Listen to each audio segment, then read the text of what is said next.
You as an NFL fan may have asked yourself at one point or another, where do NFL curses come from? Well, I want you to know I am determined to unravel that mystery. Starting with the phenomenon known as the curse of the Detroit Lions. Could a certain divisional rival actually be responsible for this curse? Join me as I dive deep into the mysterious caverns of NFL folklore.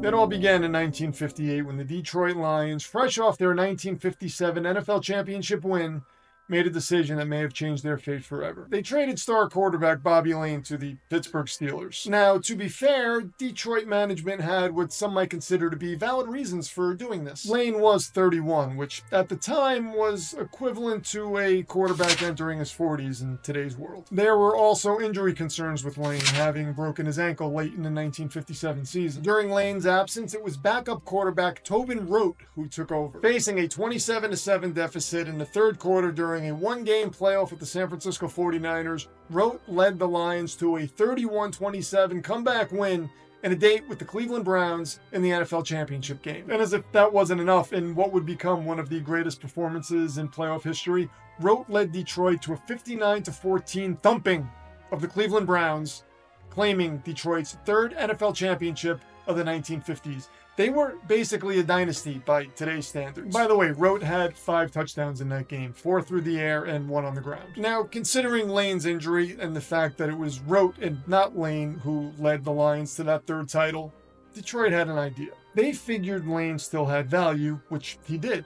So trading him in light of Rote's success just made sense, especially considering Layne's best days were probably behind him. Now, here's where things get interesting, and perhaps even a little dark. Legend has it that Bobby Layne, angered by this trade, cursed the Lions, declaring they would not win for another 50 years. So when people refer to the Lions being cursed, they typically refer to this curse as the curse of Bobby Layne.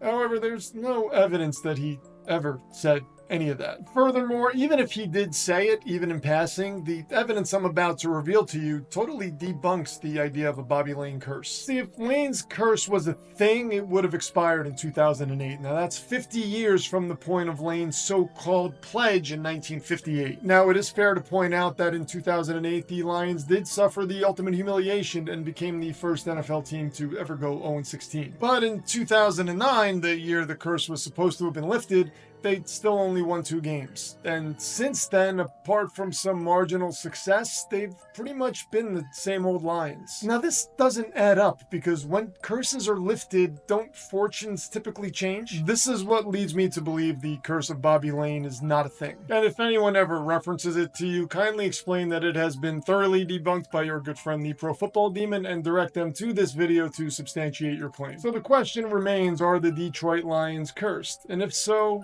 where did this curse come from? But before I get to that, please like this video and subscribe to this channel if you enjoy what I do, and if you don't, then leave a nasty comment below because, well, it still feeds the algorithm. So where did this supposed curse originate? I believe I have a sound theory. See, before the 1957 season, the Lions acquired Rote in a trade with none other than the Green Bay Packers. Packers drafted Rote in the second round of the 1950 NFL draft, which was nothing like the spectacle it is today. I think it was basically a bunch of guys locked in a room smoking cigarettes and calling out players' names. Anyway, during his time with the Packers, Rote became known for his versatility. He was not only a capable passer, but also a proficient runner, often leading the team in rushing yards. Despite playing on some underwhelming Packers teams, Rote set several franchise records and was a bright spot during a tough era for the team. And despite having future Hall of Famers Bart Starr and Paul Hornung, who was basically the CMC of his day, on their roster, the Packers scored 4 points fewer per game than they did with Rote and went on to have their worst season ever in 1958. And then, miraculously, they somehow landed Vince Lombardi. You know, the guy who the Super Bowl trophy is named after. Now, do you think that was witchery or just dumb luck?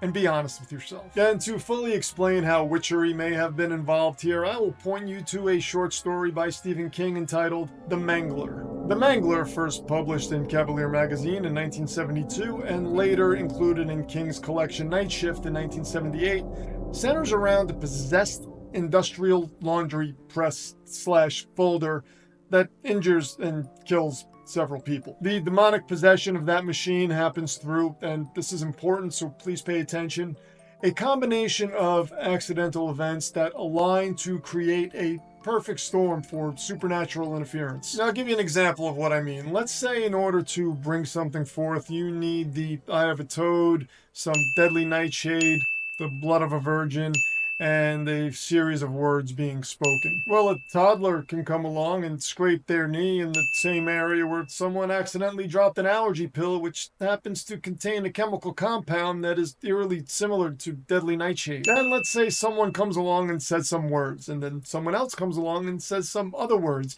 And when we string certain words together, we suddenly have the exact phrasing that should not be uttered. And at some point, someone drives by and runs over a toad and one of its eyes pops out. Just like that, you have the exact recipe needed to bring forth one of these entities. Now you might say that's too much of a coincidence, that could never happen, but there's something you should keep in mind, that there are forces in this universe that we can't even begin to understand. And if one of those forces decides it wants to open a door and let something through, it can manipulate certain situations in order for that to happen. Some of these combinations can conjure serious entities that will laugh in the face of exorcisms.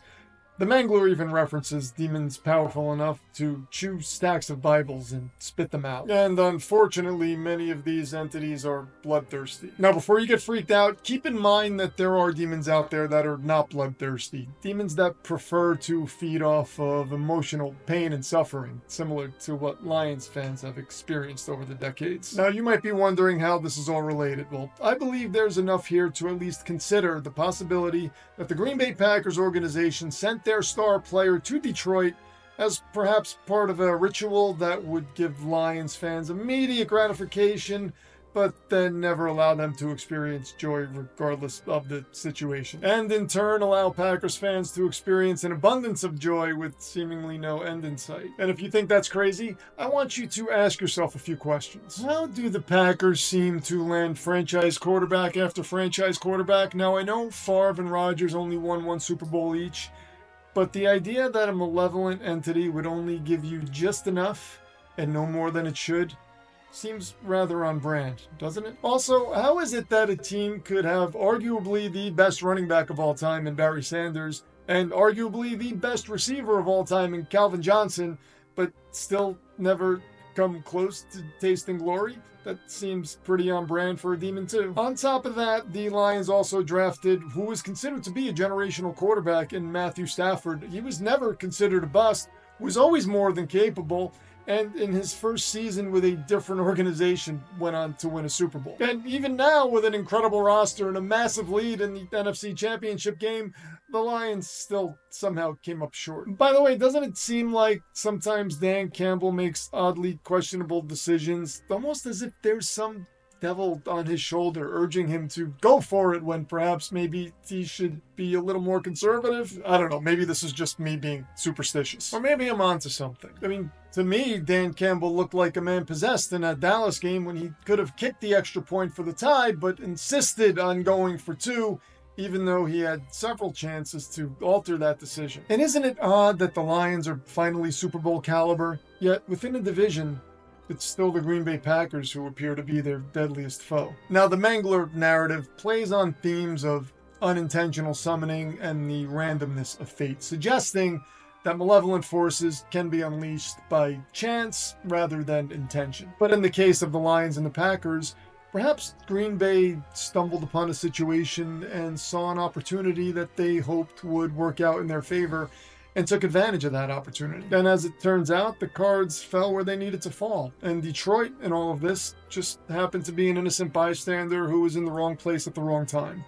And if we put it through that lens, could have been any team, really. By the way, if you're thinking of calling the Green Bay front office and giving them a tongue lashing, keep in mind that if I'm right about this, it occurred a long time ago. The person or people responsible likely left no paper trail, and I'm sure the current regime would have no clue what you're talking about. But on the other hand, if you investigate anything thoroughly enough, you just might unturn stones that some people might have never thought would be unturned. One last note on the Mangler: it was turned into a 1995 horror movie starring Robert Englund, who you know better as Freddy Krueger, and was directed by Tobe Hooper, who co-wrote and directed the Texas Chainsaw Massacre. Now, despite all of that, the movie was not good, so don't waste your time. It Did somehow manage to spawn 2 sequels though, so go figure. If you enjoyed this deep dive into NFL folklore, please give this video a thumbs up, subscribe to the channel, and hit that notification bell so you never miss an upload. Share your thoughts and theories in the comments below, whether you believe in the curse or you think it's just a series of unfortunate events. And if there's another bit of NFL folklore you'd like me to unravel, please leave that in the comments below as well. Until next time, stay curious.